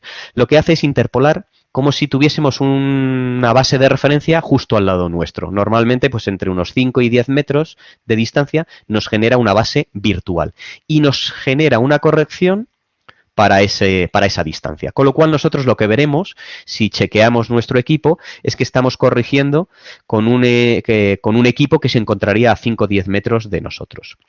¿Vale? Esto es muy útil, sobre todo cuando tenemos algún tipo de limitación en nuestros equipos. Hay veces que los equipos móviles de campo tienen ciertos algoritmos en los que no permiten posicionar al equipo o obtener posición precisa hasta unos 20 kilómetros de distancia, ¿no? Entonces esto lo que nos permite es que siempre estamos simulando una estación de referencia cerca de nosotros y a estos equipos les permite resolver de forma rápida. Si cambiamos de lugar, es decir, nosotros nos movemos, si nos movemos muchos metros, kilómetros, por decirlo de alguna manera, se vuelve a recalcular la estación de referencia virtual. La tercera es IMAX. IMAX es digamos sería un servicio intermedio entre el MAC que hemos visto y el VRS. Lo que hace es algo similar al VRS, ¿vale? Es decir, utiliza las estaciones de referencia que nos rodean, ¿vale? Pero al igual que el MAC, utiliza como referencia la estación más cercana. Esto que nos permite, en vez de simular una estación de referencia, nos utiliza la estación de referencia más cercana como referencia principal y las que rodean como referencias secundarias. También nos genera un modelo, nos va a funcionar igual que el VRS, pero si vemos la línea base entre nuestra antena y la antena de referencia, vamos a ver que es una estación de referencia real, ¿vale? Si nos vamos cambiando de posición, esto también irá cambiando. Si nos vamos moviendo y llega un determinado momento en el que tenemos una estación de referencia más cercana que la original, nos va a recalcular y nos va a cambiar de estación de referencia. Todo esto en campo el usuario prácticamente no se da cuenta, ¿vale? No se da cuenta de esos saltos internos que nos hace el software. Esto hablando de tiempo real. Ahora, si vamos a los productos de la red en servicios para postproceso, pues tenemos dos tipos, ¿no? El RINEX 2.11, que sería el RINEX antiguo, destinado solamente para GPS y GLONASS, y el RINEX 3.04. Es el RINEX más moderno. Cuando se incorporaron ya las constelaciones de Galileo y Beidou, se generó un nuevo estándar, que era el estándar 3, y su última versión es la 3.04, y es el tipo de fichero que tenemos que utilizar si nosotros queremos postprocesar también con las señales de Galileo y Beidou, si tenemos en nuestros equipos. Se generan dos tipos de ficheros de cada uno de ellos: ficheros horarios, que tienen una tasa de 1 segundo, y ficheros diarios de 24 horas que tienen tasa de 30 segundos. Bueno, los podemos seleccionar desde la página web, cualquiera de ellos, para cualquier estación, ¿vale? La fecha de inicio, la fecha de final, el formato de fichero, de qué estación queremos, y nos descargará un fichero zip con los datos de la estación de referencia. Bueno, en postproceso, ¿cómo trabaja la red? Pues algo similar a tiempo real, pero lo que va haciendo en postproceso es, en vez de mandar cada segundo los datos, lo que hace es los va almacenando en el propio receptor. Cuando termina el fichero, si son ficheros horarios, cada hora, manda ese dato, ese fichero, al servidor central, que los va acumulando y los publica en la página web. ¿Vale? Bueno, esto, ¿para qué nos sirve? Bueno, si nosotros queremos trabajar con mayor precisión que la que nos da el tiempo real, que sería precisión centimétrica, podemos dejar un equipo en campo para trabajar recopilando datos en postproceso y luego procesarlos nosotros en nuestro software de oficina. Podríamos incluso obtener precisiones que superen o mejoren el centímetro. Esto últimamente ya cada vez está menos visto, solamente cuando se calculan a lo mejor redes para grandes infraestructuras, ¿vale? Cada vez es menos habitual trabajar en postproceso, pero sí que es muy útil, sobre todo pues cuando trabajamos con un dron y no tenemos la capacidad de trabajar en tiempo real con el dron. Ahora, últimamente, ya los drones también permiten conectar directamente a la red de estaciones de referencia en tiempo real, pero muchos de ellos lo que hacemos es almacenar en postproceso esos datos del dron de cada una de las trayectorias y luego los procesamos en oficina con los datos que podamos descargar de la red de estaciones de referencia. Esto nos permite calcular la trayectoria del dron con precisión y luego posicionar todas las fotografías o el trabajo que se haya hecho directamente con sus datos. ¿Qué hacemos con los datos? Bueno, básicamente los publicamos en una página web, como habéis visto, y luego procesaremos con ellos para obtener la posición o de nuestra trayectoria o de nuestro equipo cuando nosotros queramos. Bueno, vamos a pasar un poco a... Hemos visto mucho, ¿no? Que estamos trabajando con Galileo ya, en Beidou, en tiempo real, pero sobre todo con Galileo en solución de red, y mucha gente no sabe qué ventajas nos aporta, o qué es Galileo, o qué ventajas nos aporta Galileo, ¿no? Y por qué ha llegado el momento de integrarlo tanto en nuestros equipos móviles como ya ha hecho la Junta de Andalucía en su red de estaciones de referencia. Bueno, Galileo es el programa de radionavegación y posicionamiento por satélite desarrollado por la Unión Europea, por la Agencia Espacial Europea también, y es un programa para intentar ser independientes de las grandes constelaciones como son GPS y GLONASS en su momento y Beidou ahora de China, que pertenecen a cada uno de los gobiernos de sus países y en muchos casos además pertenecen al Departamento de Defensa. ¿Esto qué les permite a esas constelaciones? Bueno, les permitiría en un momento dado, ante un conflicto bélico, podrían apagar o restringir el acceso a esas correcciones, a esas observaciones y quedarnos pues literalmente sin ningún tipo de posicionamiento. Bueno, pues para ser independientes la Unión Europea quiso desarrollar su propio programa de posicionamiento vía satélite y no depender de ninguna de las otras grandes potencias mundiales, ¿no? El sistema Galileo está formado en conjunto por unos 30 satélites con una órbita terrestre media. Esto se llama Medium Earth Orbit, es donde están los satélites rotando alrededor de la Tierra, distribuidos en 3 planos inclinados, como podéis ver más o menos en la imagen, con 56 grados de inclinación respecto del ecuador y a unos 23.000 kilómetros de altitud. Actualmente, ¿en qué estado está Galileo? Bueno, actualmente existen 26 satélites en órbita, ¿vale? De los cuales 22 están operativos, 2 en fase de test y 2 ahora mismo no operativos por motivos de gestión. ¿Son suficientes? Sí, más que de sobra. Normalmente se considera terminada del todo la constelación cuando hay 24 satélites operativos en órbita, como es el caso de GPS, pero normalmente a partir de 12 se considera que la constelación ya está, ya entra en funcionamiento. En Europa estaremos de forma prácticamente continua entre unos 6 y 9 satélites en el cielo permanentemente, con lo cual nos permite estar trabajando con observaciones de estos satélites de forma continuada. Las ventajas para el usuario de Galileo es que no solo nos permite trabajar con sus señales, sino que es compatible con las demás, con GPS, con GLONASS y con Beidou.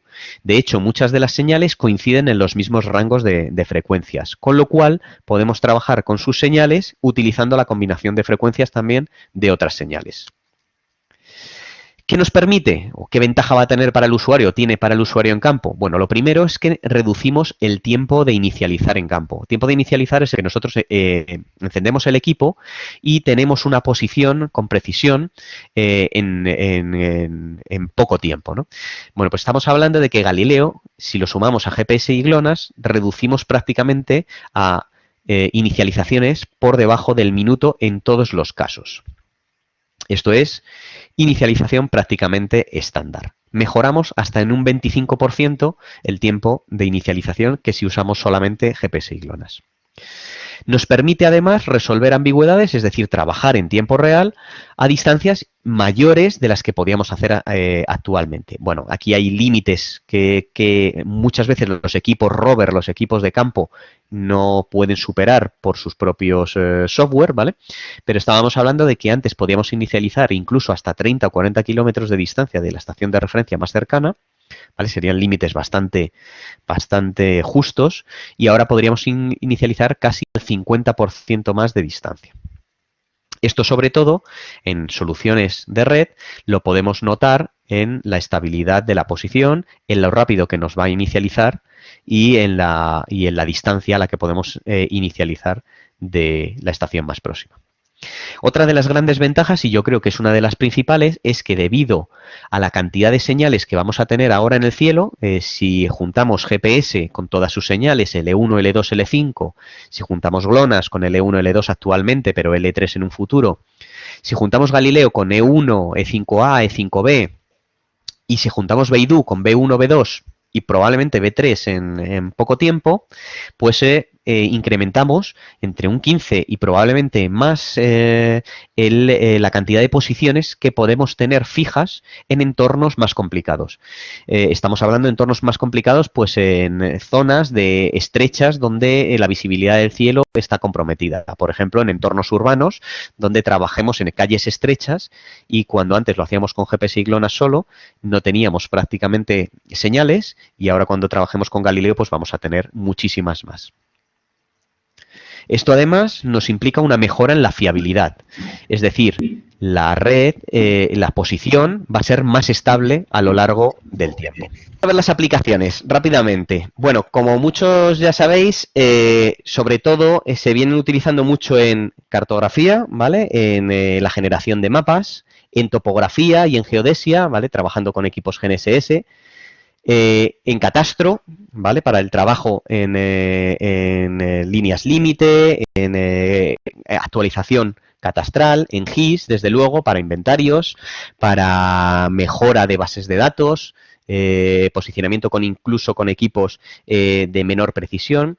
En construcción lo estamos utilizando a día de hoy de forma habitual, en la auscultación, en el control de infraestructuras de forma continua.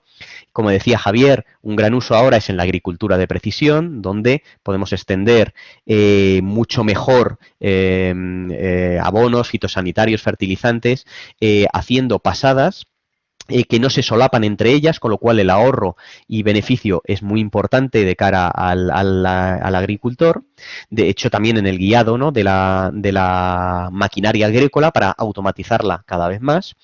En drones, en UAVs, sobre todo, como hemos visto, tanto en tiempo real como en postproceso, para posicionarlos de forma precisa, ¿vale? Si lo hacemos en tiempo real, pues la ventaja es que nos llevamos el trabajo ya hecho prácticamente a casa con las posiciones precisas de las fotografías. Y, por ejemplo, en navegación autónoma cada día es más utilizado, ¿vale? Es algo que avanzamos ya de cara al futuro, en que la navegación autónoma se apoya, entre otros sensores, también en las correcciones GNSS para posicionar de forma absoluta los vehículos en el entorno donde están moviéndose, ¿no? Contra más señales sigan, mejor la inicialización y más estabilidad en la posición donde están, aparte de los demás sensores que utilizan para el trabajo o para el posicionamiento más sensible y más cercano. Bueno, el futuro. El futuro yo creo que en la RAP es asumir nuevos retos de aquí a unos años, ¿vale? Y será pues la integración al igual que Galileo, de Beidou, ¿vale? En las soluciones de red de aquí a un futuro, ¿vale? Cuando tenga ido a hacerlo, ¿vale? Cuando ya los usuarios en campo también lo adopten y lo utilicen. La integración en EPOS, que esto ya se está haciendo a día de hoy, ¿vale? Para el trabajo y compartir datos, sobre todo con todos los científicos que trabajan e investigadores que trabajan en ciencias de la Tierra. Como comentaba Javier, ya estamos trabajando en el 5G, es decir, obtener datos más rápido, con menor latencia y a mayor velocidad, ¿vale? Esto va a proporcionar, sobre todo, mejoras en el posicionamiento en tiempo real de forma muy rápida.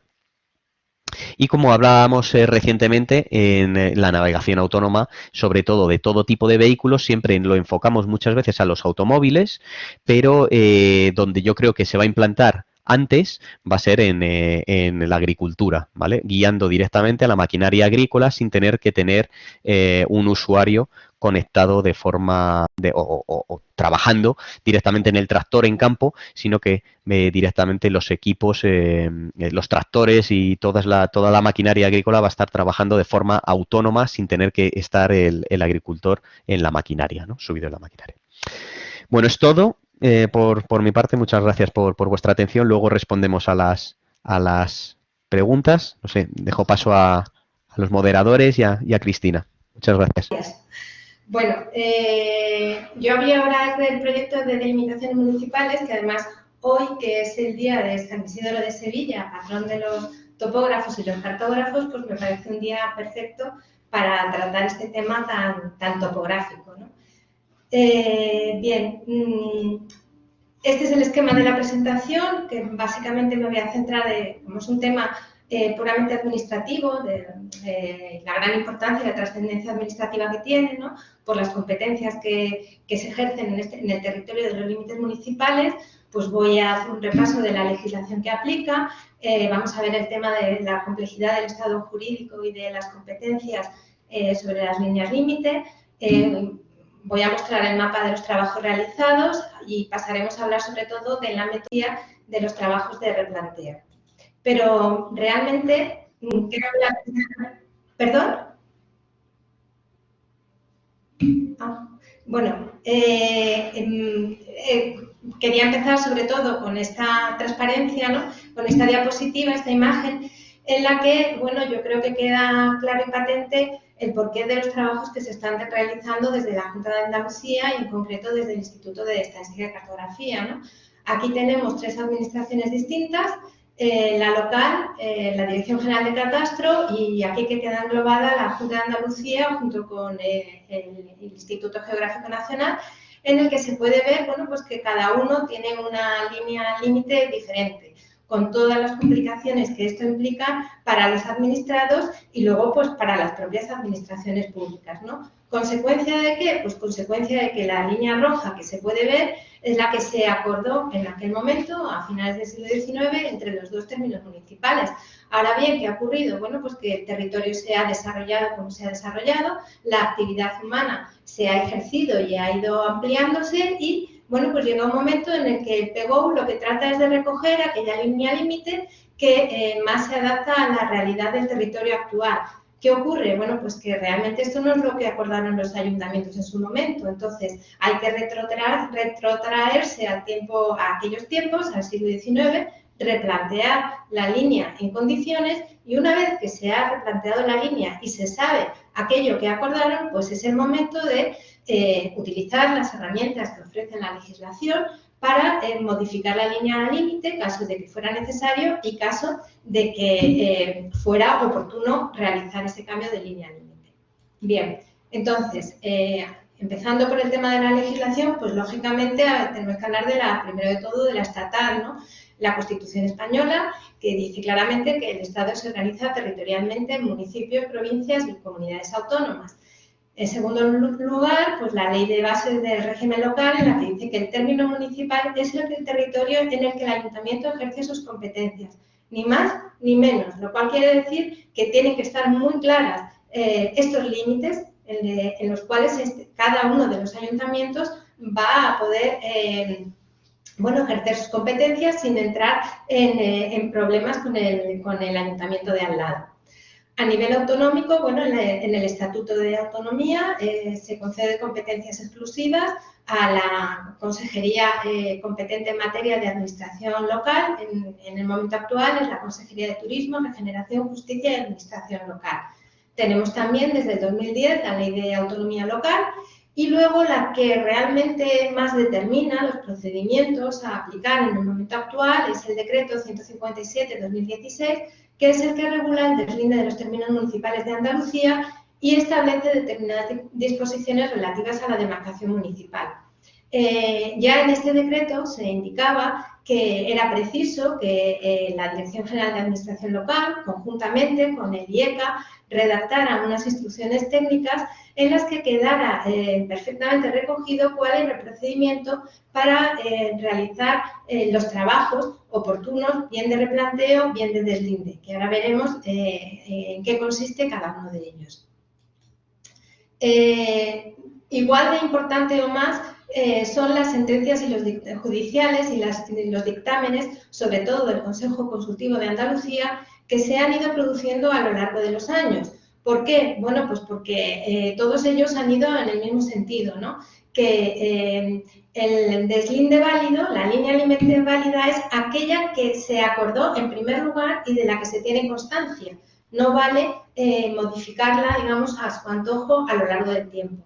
Si esta línea límite, por la razón que fuera, en aquel momento pues no se acordó, hay que acudir siempre al ejercicio de las potestades administrativas que han ejercido cada uno de los ayuntamientos. Y este tema cobra gran importancia en el tema de los deslindes actuales, ¿no? Cuando dos ayuntamientos nunca acordaron una línea límite y ahora consideran que es el momento oportuno de hacerlo. Trascendental es lo que viene aquí, este epígrafe que dice inamovilidad de los límites establecidos. Una vez que los límites han quedado fijados, estos ya son inamovibles. Es verdad que el decreto 157 ofrece unas ciertas herramientas para una alteración de límites, pero solo en casos excepcionales. Y finalmente, este apartado, bueno, que me parece muy importante, que es la subordinación de la planificación sectorial a la delimitación establecida. Entonces, si volvemos a la imagen inicial en la que teníamos el PGO, o sea, una planificación urbanística del territorio que no se adaptaba a los límites oficiales, a los límites consentidos entre ambos términos municipales, pues queda patente que la que tiene que variar es la delimitación del PGO, adaptándose a la limitación acordada en su momento. Bien, volviendo al decreto 157/2016, que como indicaba antes es el que realmente nos marca el camino a seguir y los procedimientos a seguir, bueno, en este decreto se realizan una serie de precisiones, se establecen una serie de conceptos que son muy importantes tenerlos claros a lo largo de todo el proyecto. Primero de todo, ¿qué es la demarcación municipal? Pues la demarcación municipal es la determinación de extensión y límites, así como la capitalidad de las entidades locales territoriales. Relacionado con la demarcación municipal, pues primero de todo el deslinde, o sea, la comprobación y ejecución de la demarcación municipal, o sea, fijar definitivamente las líneas límite. Una vez que tenemos fijadas definitivamente las líneas límites, procede un replanteo, o sea, la ejecución del deslinde o proyectar la línea definitiva sobre la realidad física. El último punto sería el amojonamiento, o sea, la materialización del deslinde mediante la colocación de señales homojones, que actualmente, bueno, en el siglo XIX esto era fundamental, puesto que, como veremos a lo largo de la presentación, cómo se recogía y se describía la línea límite, pues era fundamental marcarlo en el territorio a través de mojones. Hoy día ya esto no es tan importante, puesto que se pueden tomar coordenadas precisas en un sistema geodésico de referencia global que ya no ofrece dudas al respecto, ¿no? En este decreto 157, lo digo, se habla también de la alteración de términos, porque se es consciente desde la Administración del devenir de los tiempos, ¿no? y el devenir del territorio, y que en muchos casos pues, que se han producido situaciones en las que un núcleo urbano de un término municipal pues, ha invadido el núcleo urbano vecino y no queda más remedio que que acudir a una alteración de términos consentida y acordada, de manera que la gestión administrativa sea la lógica y razonable, ¿no? Pero, como digo, estos son realmente casos que deben de ser excepcionales, porque aplica la inamovilidad del límite municipal. Este decreto también, desde otros puntos de vista, desde el punto de vista administrativo, ha supuesto una gran agilidad de los procedimientos. De hecho, ha sido modelo en otras comunidades autónomas porque establece unos plazos mucho más simples y un procedimiento, como digo, ágil, eficaz y mucho más fácil. De hecho, por ejemplo, posibilita que otras administraciones, ya sean los propios ayuntamientos o las diputaciones, realicen los informes correspondientes de deslinde o de replanteo, de manera que se amplíe el abanico de administraciones que podemos estar haciendo este tipo de trabajo y podamos acudir a más casos, ¿no? Como sabéis, bueno, una línea límite es la división entre dos términos municipales, pero claro, llega un momento en que donde termina la línea límite, pues ahí se ve afectado un tercer término municipal, un cuarto y hasta un quinto. Lógicamente, estos términos municipales afectados, aunque solamente sean el tercer mojón, también deben de ser tenidos en cuenta. Cada línea límite estará formada por sus mojones y por los tramos entre mojón y mojón. Entonces, en esta situación, ¿qué nos encontramos? Pues nos encontramos distintos estados jurídicos que en el propio decreto 157 ya quedan recogidos. Una línea definitiva. Bueno, una línea es definitiva porque quedó determinada y acordada en su totalidad. Por lo tanto, lo que requiere es un informe de replanteo. Tenemos otros casos en los que la línea jurídicamente es provisional, o sea, los ayuntamientos nunca llegaron a un acuerdo, porque hay que tener en cuenta que, bueno, básicamente los que tienen que llegar al acuerdo son los ayuntamientos. Si en su momento no firmaron acta de deslinde, esa línea todavía está indeterminada y, por tanto, es preciso hacer un informe de deslinde. Tenemos muchos casos en los que la línea es parcialmente definitiva, porque, bueno, simplemente con que uno de los mojones, bien de los intermedios o bien de los finales, no se acordara por uno de los ayuntamientos, bueno, pues ya en ese mojón o en ese tramo es preciso hacer un informe de deslinde, puesto que, bueno, hay que conseguir el acuerdo entre los ayuntamientos. Como comento, bueno, es importante señalar, y aquí es donde realmente el decreto 157 supuso una novedad y donde otras comunidades autónomas, bueno, pues han copiado, digamos, este procedimiento, ¿no? El replanteo es un procedimiento autonómico, o sea que la comunidad autónoma lo hace de oficio. Entonces, esto agiliza mucho el trámite porque no es necesario, como en el procedimiento que sigue el Instituto Geográfico Nacional o que serían otras comunidades autónomas, no es necesario formar una comisión de deslinde para que firmen un acta complementaria. Aquí no estamos variando la línea límite, lo único que estamos haciendo es representarla en el territorio actual, dibujarla sobre una cartografía moderna y, lo más importante, darle coordenadas precisas a los mojones. En el caso, en cambio, de una línea provisional en la que la línea no está determinada y que hay que proceder a un deslinde, pues lógicamente el inicio recae en la administración municipal. Las administraciones, los dos ayuntamientos implicados junto con los afectados en los mojones 3T, pues deben formar comisión de deslinde y deben llegar a un acuerdo. ¿Qué ocurre? Bueno, pues que si se ha comprobado que desde finales del 19 no han sido capaces de llegar a ese acuerdo, pues transcurrido un año o bien del inicio de la comisión de deslinde o bien desde el momento en que se les impulsa a formar esa comisión de deslinde, si no han llegado a ningún acuerdo, pues entonces pasa a ser un procedimiento autonómico y bueno, los plazos ya se agilizan con el fin de que bueno, estas situaciones poco a poco se vayan solucionando y bueno, no se eternicen un siglo más. Este es el estado jurídico, ¿no? de las líneas límite. Líneas de competencia autonómica son 2.345, de las cuales definitivas en su totalidad son 1.444, parcialmente deslindadas 190, a deslindar o provisionales en su totalidad 710, y de una de ellas no poseemos documentación jurídica, con lo cual en realidad no conocemos su estado.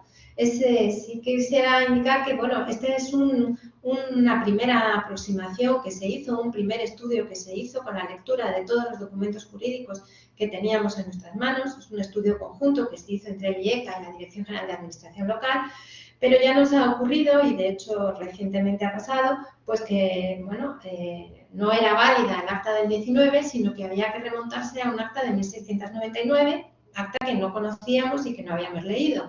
Con lo cual, bueno, pues ligeramente estos números pueden variar. Quería aquí recogernos que, bueno, efectivamente la Andalucía en realidad consta de 2.524 líneas límite, pero, claro, competencia autonómica, o sea, solamente las intraautonómicas son 2.345, de las cuales 218 son líneas de provincia, y esto es importante porque las líneas provinciales, una modificación de una línea provincial debe ser aprobada en el Senado, entonces esto es importante. 99 líneas son interautonómicas, que son competencia del Ministerio de Política Territorial y del IGN como perito topográfico, porque como indico aquí, en el caso de Andalucía, de las líneas autonómicas, realmente la competencia, como he dicho antes, es actualmente la Consejería de Turismo, Regeneración, Justicia y Administración Local, y el Instituto de Estadística y Cartografía lo que hace realmente es hacer un apoyo técnico y ejercer las labores de perito topográfico, que es el equivalente al IGN en el caso de las interautonómicas. Tenemos 12 líneas internacionales, que son competencia del Ministerio de Asuntos Exteriores, y 68 líneas de costa, que son del Ministerio de Defensa, en concreto del Instituto Hidrográfico de la Marina. Bien, aquí recojo, bueno, en amarillo, aquellas líneas límite que ya hemos replanteado, ¿no? Como podéis ver, es un 27% de la totalidad de las líneas límite. Realmente nosotros estamos muy satisfechos porque, bueno, Andalucía es una comunidad autónoma muy grande, con mucha longitud de líneas límite, más de 20.000 kilómetros lineales, y es una de las comunidades autónomas que más avanzado lleva los trabajos, con lo cual, bueno, creo que es una gran satisfacción y un gran orgullo.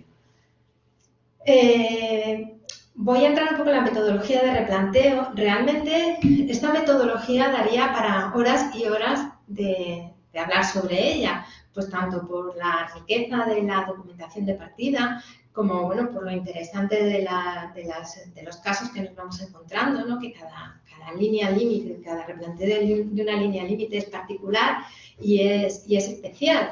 Pero bueno, realmente me voy a ceñir a lo que es común a todas ellas.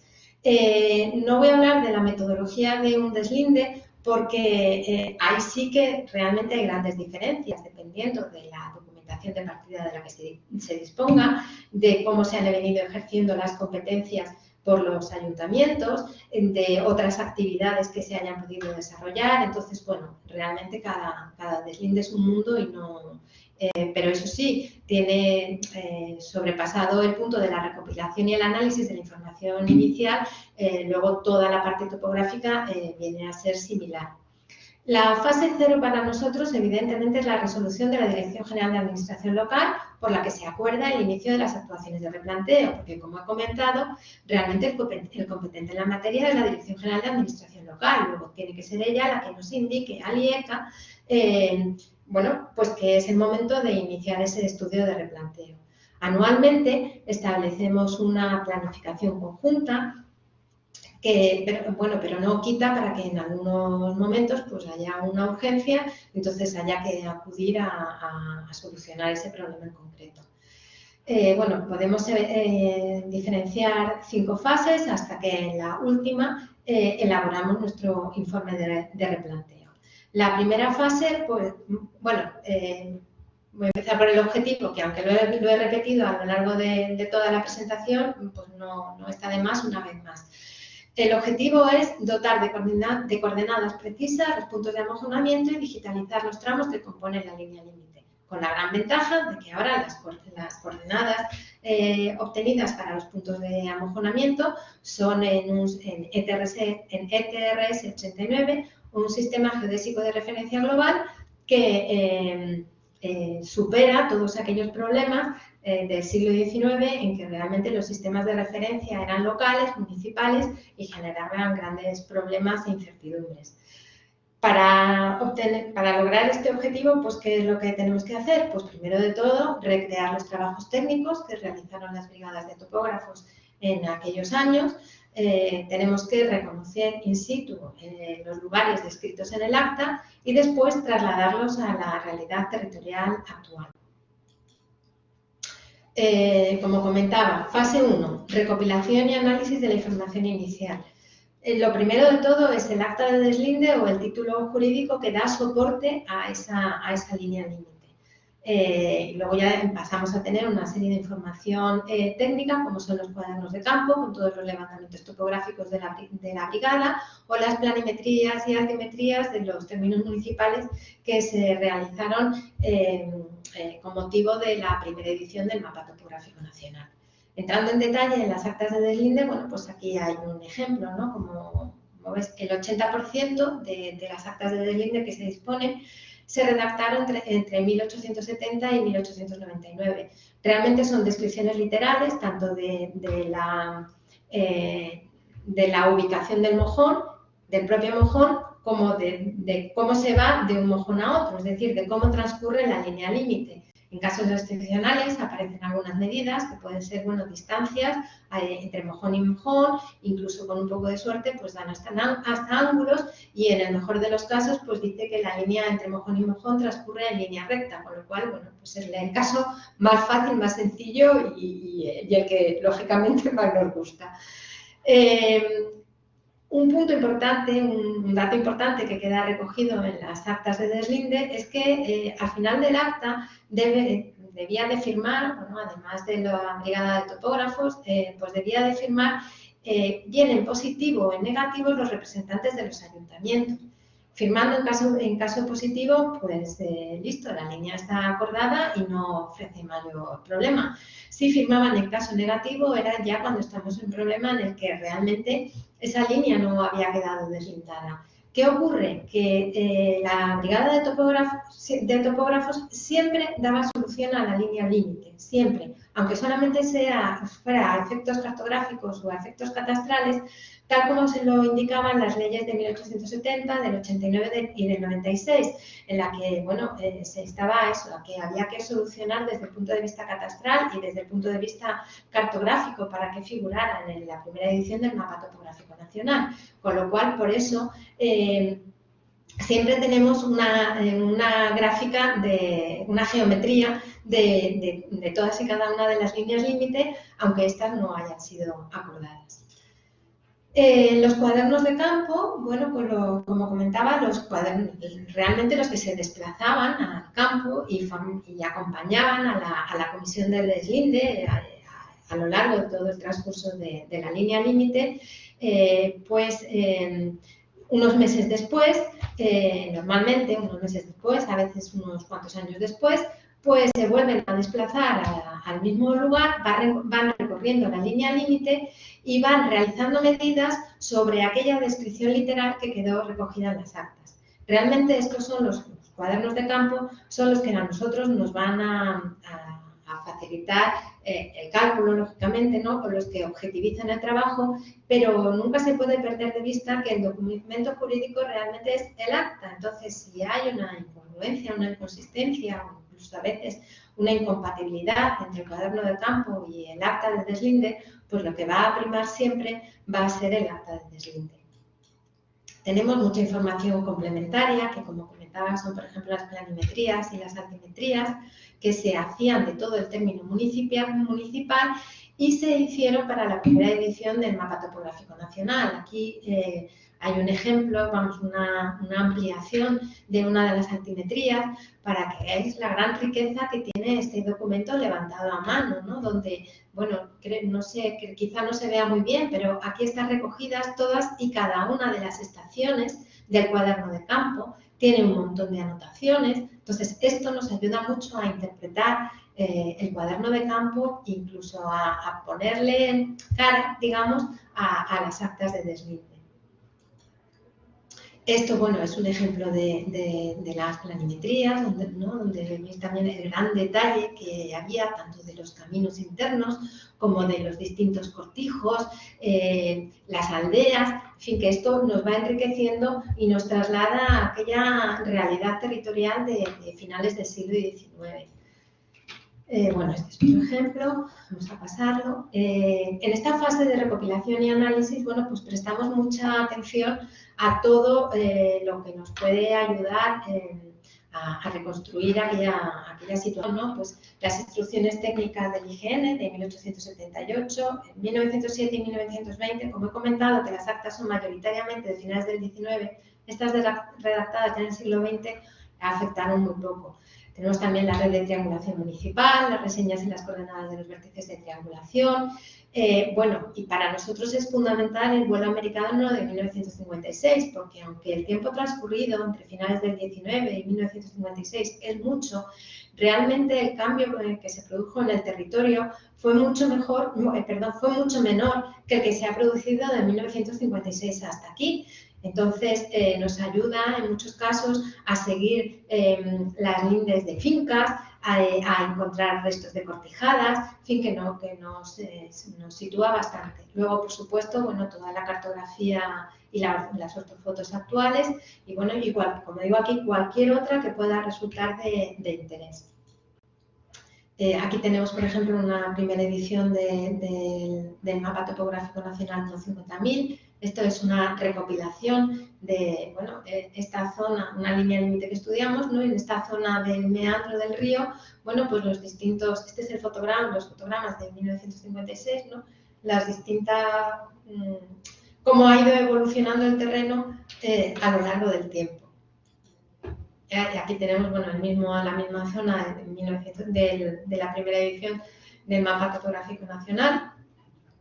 Y daremos, por ejemplo, el cálculo de las coordenadas de la triangulación municipal. En este caso es el término municipal de Huerca-Lovera. Todos estos cálculos, como decía la directora, realmente es un trabajo de arqueología topográfica, porque es que hay que recuperar todos estos cálculos, tener la paciencia de recalcularlos con cuidado, de una manera muy metódica, revisándolo todo, siendo muy conscientes de los instrumentos que utilizaron en aquellos momentos, ¿no?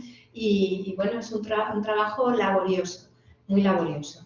Aquí tenemos, por ejemplo, la reseña de uno de los vértices de la triangulación antigua, ¿no? Que como se ve es una descripción literal con un croquis y bueno, y a partir de aquí es a partir de lo que hay que partir, nuestro punto de inicio. Bien, con toda esta documentación que hemos recopilado, que hemos tratado y que en los casos en los que disponíamos de cálculos, pues lo hemos transcrito a una hoja Excel, pues reconstruimos, recalculamos los cálculos que se hicieron en aquel momento y posicionamos sobre la ortofoto actual pues los mojones. Y bueno, si tenemos una descripción clara de la línea límite, o sea, y en este caso, por ejemplo, es una recta, pues la trazamos.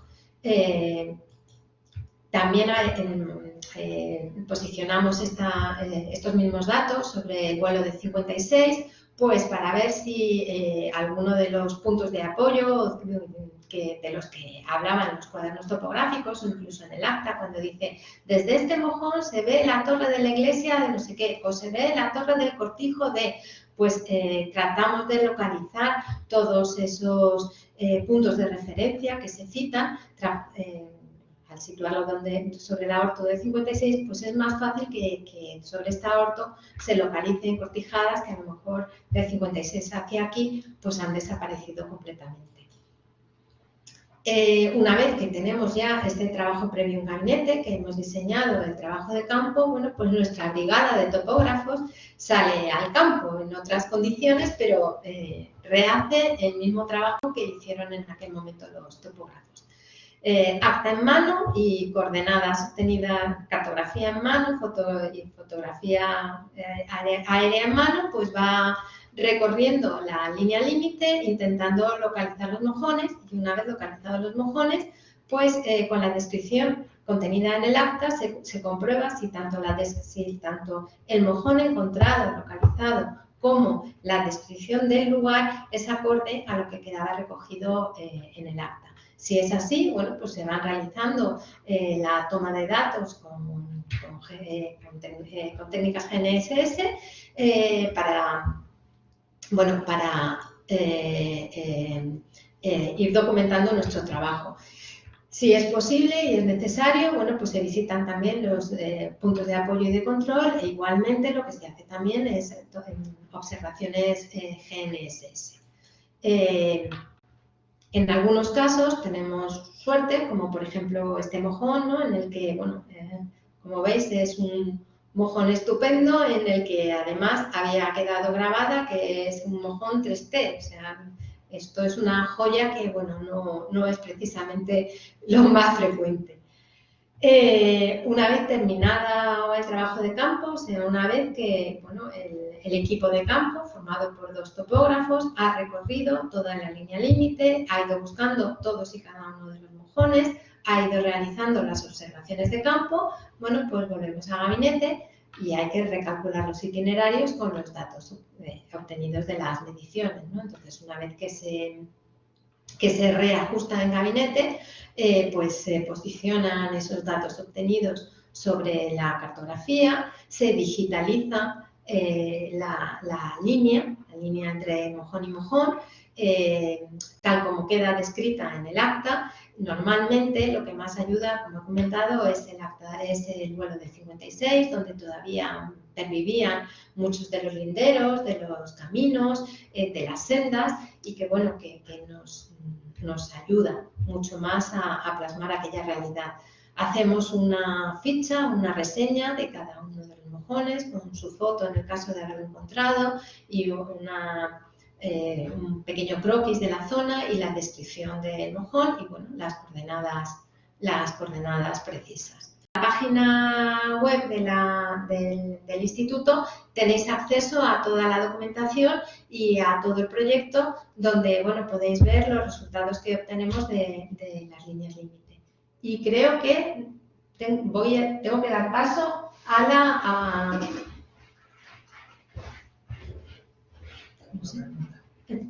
las preguntas.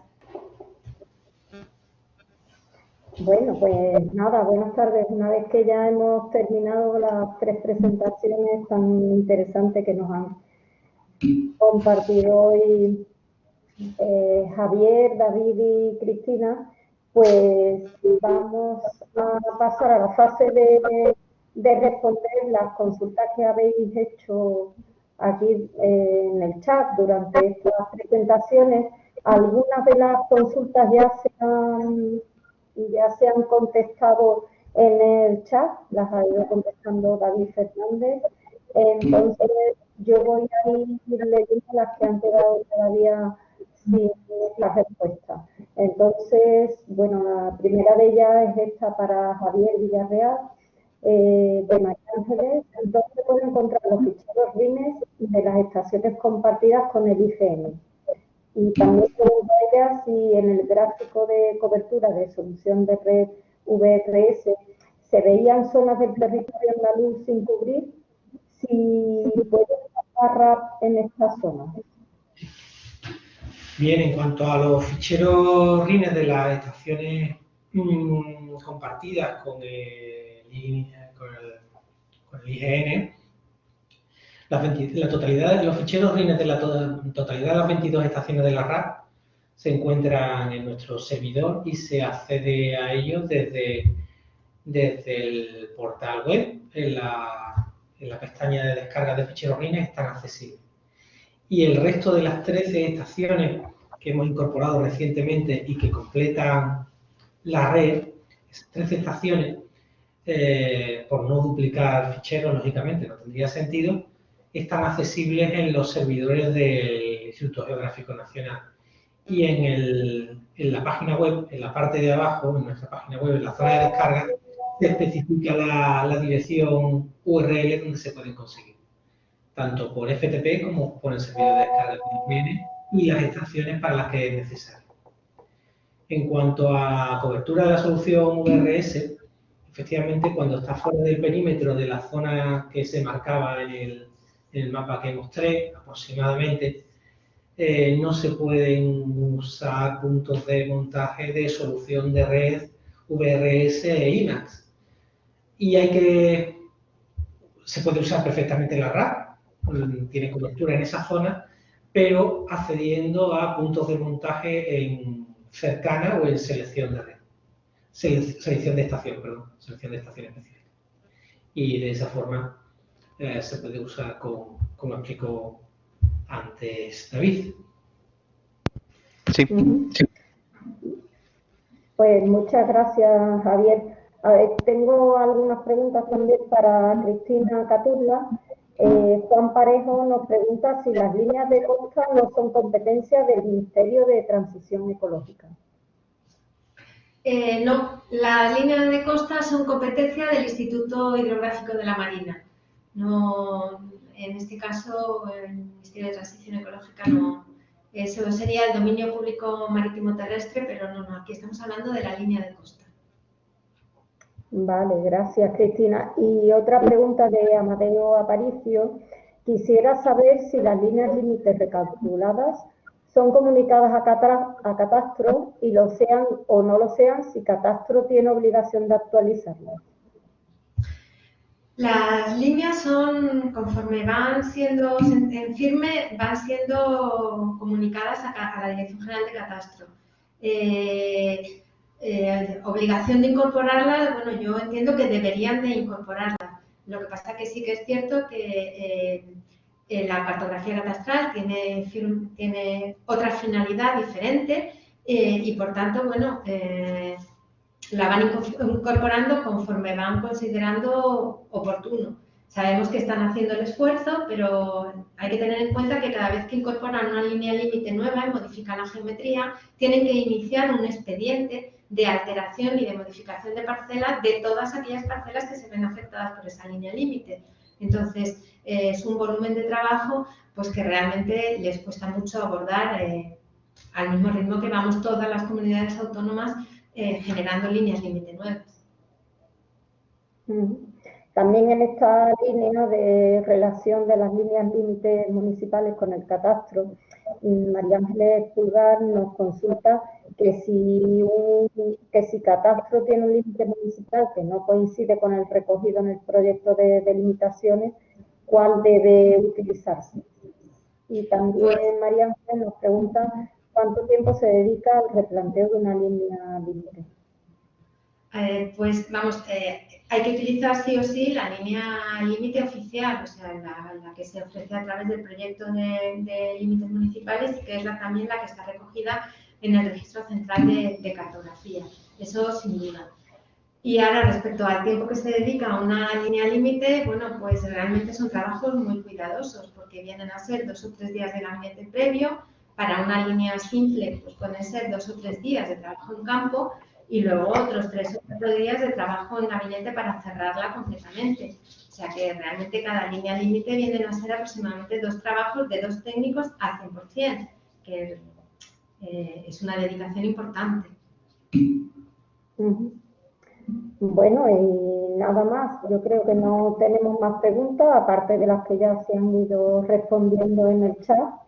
Y sin más, pues cerramos esta interesante jornada que nos ha dado la oportunidad de conocer con más profundidad y más detalle estos proyectos y sus posibilidades de uso.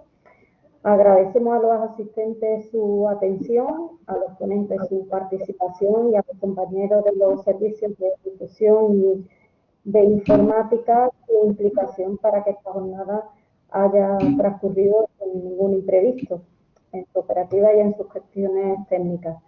Y nada más, muchas gracias a todos, como he comentado, y nos vemos en la próxima.